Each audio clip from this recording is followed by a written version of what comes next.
Next question क्या रहा है आपका, इस तरह से बनाया हुआ है।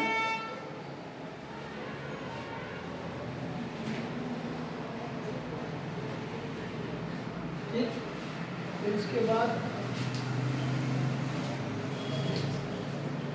ये है P और यहाँ पे O है और यहाँ पे T है और पे S है और R है और ये Q है।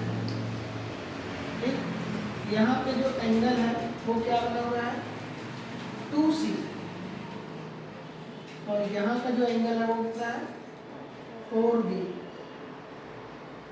और यहाँ A है और फिर यहाँ पे 75 डिग्री। ठीक है, तो हमें फाइंड क्या करना है, A equal what, B equal what, C equal यानी A B C इक्वल है ना। और यहाँ पे 2 लाइन्स हैं, मान लीजिए सपोज दैट ये L है और ये M है ना, दोनों एक दूसरे को इंटरसेक्ट किए हुए हैं। तो हम सब लोग जो है जानते हैं कि जो फ्रंट वाले जो एंगल होते हैं वो क्या होते हैं, इक्वल होते हैं। क्या होता है, तो सॉल्यूशन करते हैं। ठीक है, तो जितना एंगल यहाँ बना हुआ है, ठीक है, उतना ही एंगल इधर हो जाएगा, हो जाएगा ना। और जितना एंगल यहाँ है उतना यहाँ भी हो जाएगा, है ना। तो कर लेते हैं, यहाँ पे 4B इक्वल A है ना, और यहाँ हो जाएगा 2C इक्वल, अब इसको भी कोई एंगल मान लीजिए TOS 75 डिग्री प्लस TOS। ठीक, अब एक स्टेट पूरा जो कंप्लीट एंगल होता है वो 360 का होता है। ठीक है, तो हम यहाँ लिख लेंगे एंगल POQ प्लस QOR, ठीक, angle ROS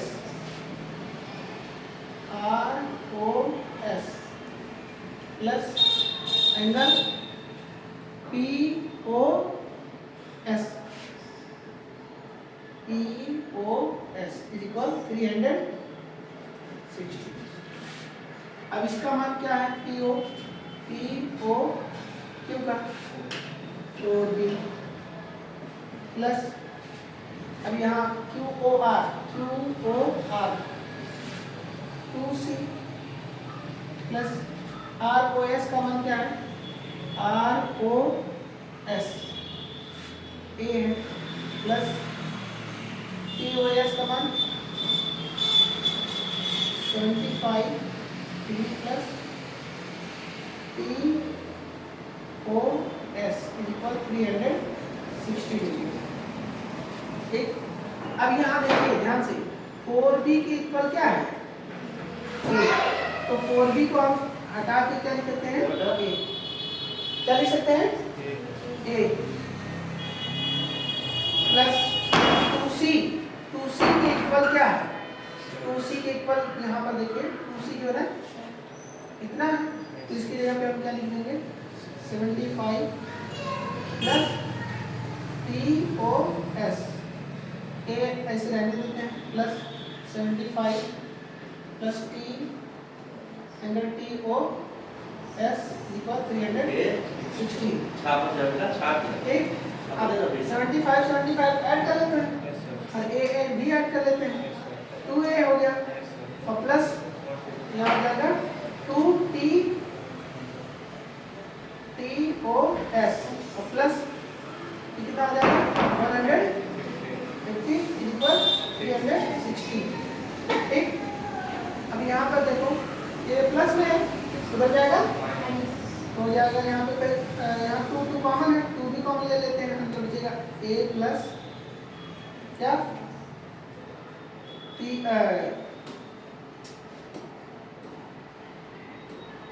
angle TOS equal 360 minus 180। ठीक, अब यहाँ से क्या आ जाएगा 2 into a plus TOS equal, अब इसको सब्ट्रैक्ट कर लीजिए, यहाँ 0 हो गया, यहाँ बचा 1, यहाँ बचा 2। ठीक है, अब यहाँ पे क्या करना है, ये डिवीजन में हो जाएगा a प्लस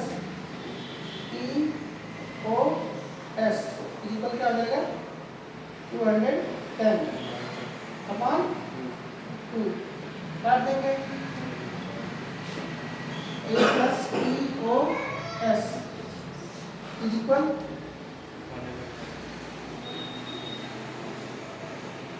105 है ना। एंगल TOS का मान भी दिया गया है क्या,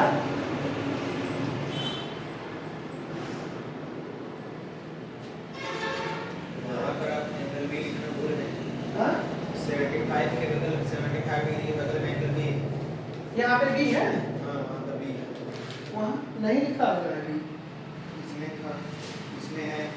उसमें है तभी तो आया नहीं यहाँ पे B है। चलो ठीक है, कोई बात नहीं, कोई बात नहीं बेटा, यहाँ पे B है, एंगल क्या है B है। ठीक, अब हम क्या करेंगे TOS, देखो TOS की जो मान क्या है एंगल B है, तो A की जो वैल्यू है ध्यान से देखो बेटा 4B है ना, तो 4B यहाँ लिख लेंगे 4B, और TOS की वैल्यू भी B है, इक्वल हो जाएगी 105, ये हो जाएगी 5B इक्वल हो जाएगी 105, और फिर B इक्वल हो जाएगी क्या 105 अपॉन 5, 5 को जाकर 5 बन जाए 5। ठीक है, अरे सॉरी 2 1 है ना, अब यहाँ B की जो वैल्यू है यहाँ से शुरू कर देंगे तो A की वैल्यू मिल जाएगी। अगर हमें यहाँ B की वैल्यू फाइंड करनी है तो A इक्वल है 4B, तो A इक्वल हो जाएगी 4 इंटू 21 हो जाएगा 84। अब ये मिल गया, अब इस C की वैल्यू फाइंड करनी है, B की वैल्यू तो फाइंड हो ही गई है, तो हम क्या करेंगे 2C इक्वल 75 डिग्री और प्लस 21, C इक्वल हो जाएगी 75 को इसमें ऐड करेंगे तो यहाँ क्या आ जाएगा 6 और ये 96 अपॉन 2, C इक्वल हो जाएगी 48 डिग्री है ना। सो A इक्वल कितना आ गया 84 डिग्री, और B इक्वल कितना आ गया 21 डिग्री। ठीक, और C इक्वल कितना आ गया 48 डिग्री। Understand? Right now.